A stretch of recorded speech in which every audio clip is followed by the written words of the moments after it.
욥기 19장 23절에서 25절 말씀.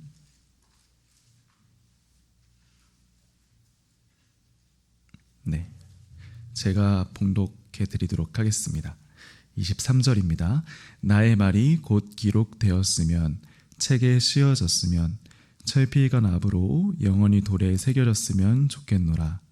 내가 알기에는 나의 대속자가 살아계시니 마침내 그가 땅 위에 서실 것이라. 아멘. 여러분, 혹시 이 세상에서 일어나는 고통의 원인에 대해서 한 번쯤 생각해 보신 적이 있으신가요? 그렇다면 여러분은 우리 삶 가운데 일어나는 이 수없이 많이 일어나는 고통의 원인이 과연 무엇 때문에 일어난다고 생각하십니까?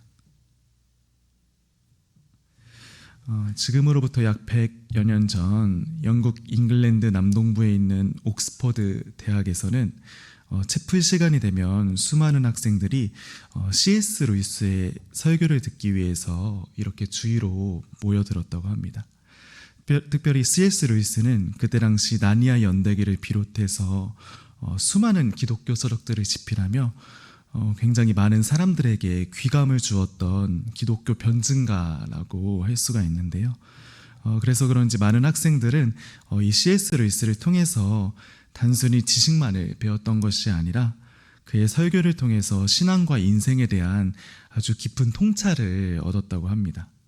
어떻게 보면 루이스는 그저 단순히 지식을 전달하는 그런 교수였다기보다는 수많은 사람들의 영혼을 깨우는 신앙의 안내자였다고 말을 할 수가 있죠.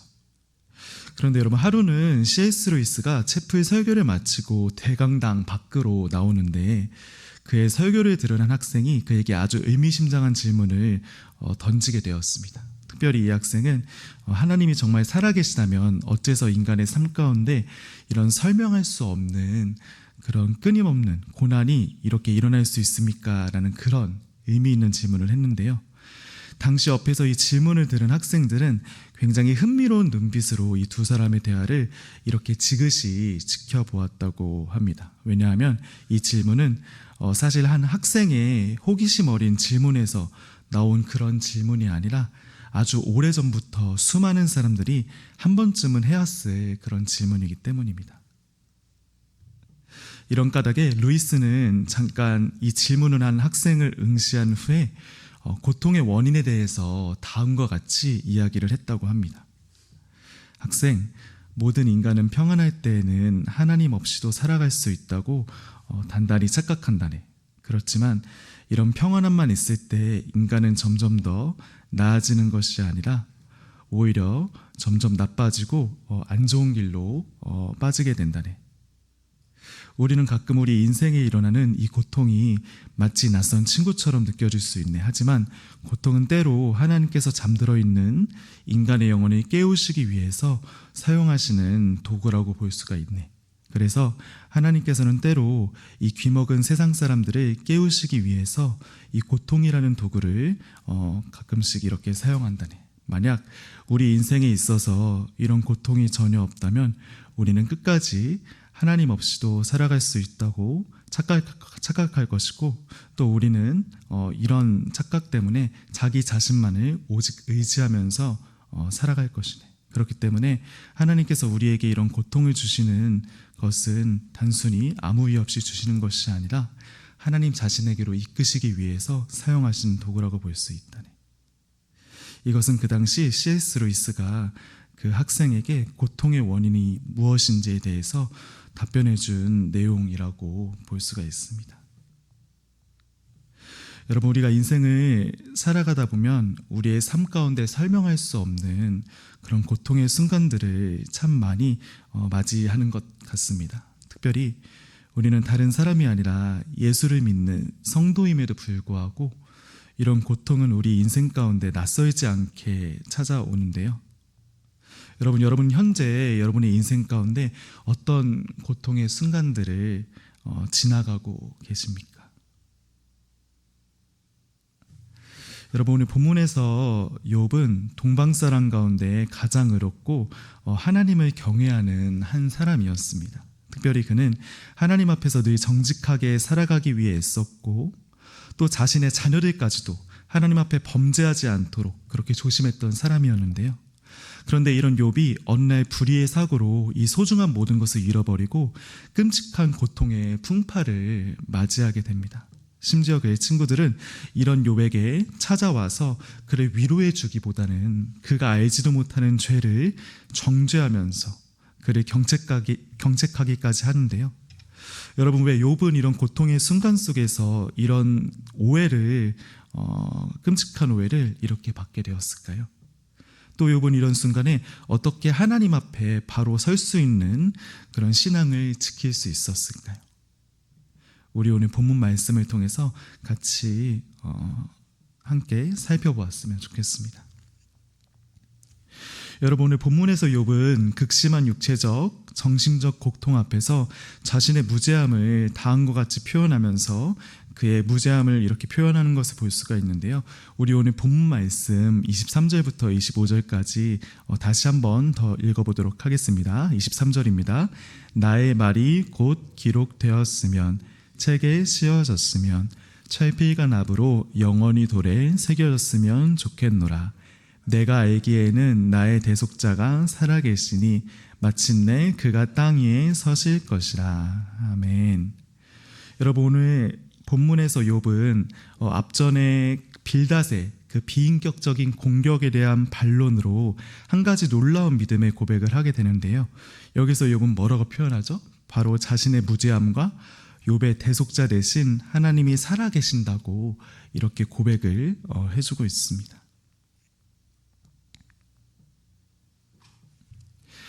과거 욥은 고대 동방에서 10손가락 안에 꼽히는 엄청난 부자 중 한 사람이었습니다. 특별히 그는 양과 낙타를 포함해서 수천 마리의 가축을 가지고 있었고 또 그의 수중에는 수없이 많은 지혜로운 종들을 이렇게 거느리고 있었는데요. 그래서 그런지 많은 사람들은 당시 욥을 바라볼 때 그를 동방에서 가장 성공한 사람이라고 이렇게 자연스럽게 생각할 수밖에 없었습니다. 어떻게 보면 욥은 그 당시 사람들이 부러워하던 부와 명예와 도덕성을 모두 가진 그런 사람이라고 말을 할 수가 있죠. 그런데 여러분, 이게 웬일이죠? 하루는 욥이 자기 집 앞마당 앞뜰을 이렇게 머무르고 있는데 갑자기 멀리에서 그의 종이 그를 찾아와서 그가 가진 소중한 재산들이 모두 사라져 버렸다는 그런 안타까운 소식을 전하게 됩니다. 뿐만 아니라 욥은 이 시기에 온몸에 심한 악창이 나서 기왓장으로 자기 몸을 긁는 아주 처량한 신세로 전락하고 마는데요. 어찌 보면 욥은 하루아침에 과거의 모든 영광을 잃어버린 채 이제는 아무것도 가진 게 없는 한낱 거렁뱅이 신세로 전락하게 되고 맙니다. 이것은 일반적인 사람이 도저히 감당할 수 없는 엄청난 고통과 또 절망의 순간을 욥이 이렇게 맞이하게 된 겁니다.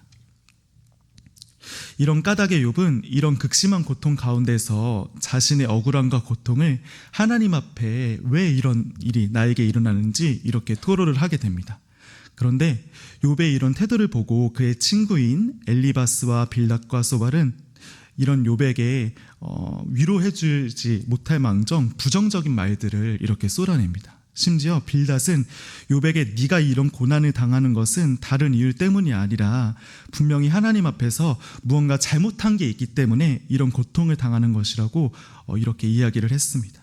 분명히 욥은 그의 죄 때문에 이런 고통을 당하는 것이 아니라 하나님 앞에서 믿음의 시험을 받고 있는데 욥의 친구들이 욥의 상황을 잘못 해석했던 겁니다. 이런 연고로 오늘 친구들의 오해를 받은 욥은 너무나도 억울했습니다. 그래서 그는 오늘 본문에서 자신의 심정을 다음과 같이 표현하고 있습니다. 오늘 본문은 말하죠. 나의 가까운 친구들아, 나를 미워하며 내가 사랑하는 사람들이 돌이켜 나의 원수가 되었구나. 나의 친구들아, 너희는 나를 불쌍히 여겨다오. 제발 나를 불쌍히 여겨다오. 아, 나의 말이 곧 기록되었으면, 책에 씌어졌으면, 철필과 납으로 영원히 돌에 새겨졌으면 좋겠노라. 아멘. 동방에서 가장 의로운 사람이었던 욥은 하나님의 시험을 받고 하루아침에 모든 것들을 이렇게 빼앗겨 버렸습니다. 그러나 욥의 친구들은 이런 맥락도 모른 채 아주 1차원적인 사고만을 가지고 이런 고통을 당하고 있는 욥을 한없이 나무라기 시작합니다. 사실 전체 맥락에서 봤을 때 욥은 이런 정죄를 당할 필요가 없었습니다. 하지만 욥의 친구들은 욥이 죄를 지었기 때문에 이런 고난을 당한 것이라고 이렇게 잘못 해석했던 겁니다. 여러분, 그렇다면 여기에서 왜 욥의 친구들은 욥의 고난을 이렇게 잘못된 시각으로 바라보았던 것일까요? 분명히 현재 욥은 하나님 앞에서 믿음의 시험을 당하고 있는데 왜 친구들은 이런 근시안적인 시각으로 욥의 고난을 이렇게 함부로 이야기했던 것일까요? 그것은 바로 모든 인간의 마음에는 인과응보론적인 사고방식이 자리를 잡고 있기 때문입니다.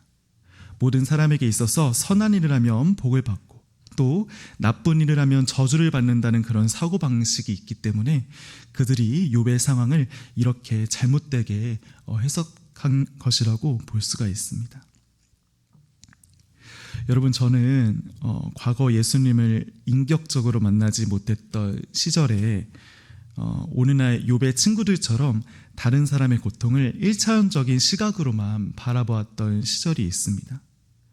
특별히 저는 뉴스에서 나오는 모든 악재와 고통이 이렇게 일어나는 이유는 다른 이유 때문이 아니라 어떤 사람의 죄 때문에 일어난 것이라고 이렇게 생각을 했던 적이 있었는데요.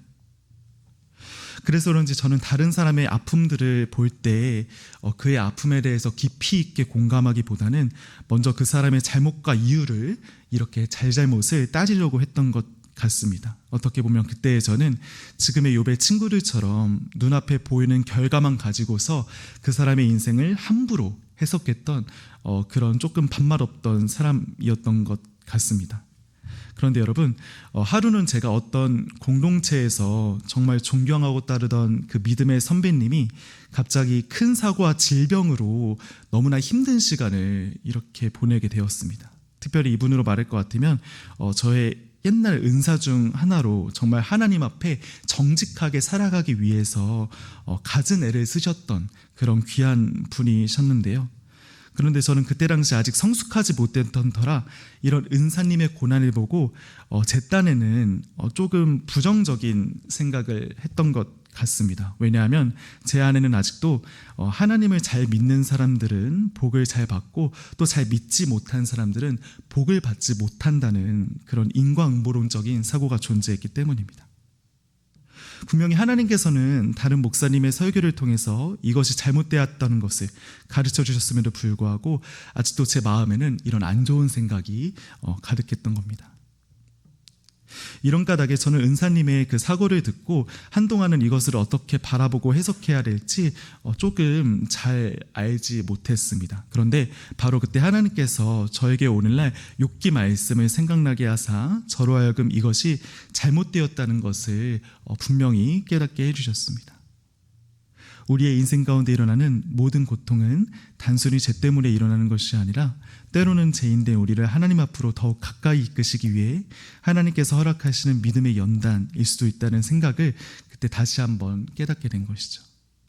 이것은 저로 하여금 다시 한번 고통이라는 것을 다시 한번 하나님의 시각으로 바라볼 수 있도록 깨닫게 해주는 조금 의미 있는 그런 사건이었습니다.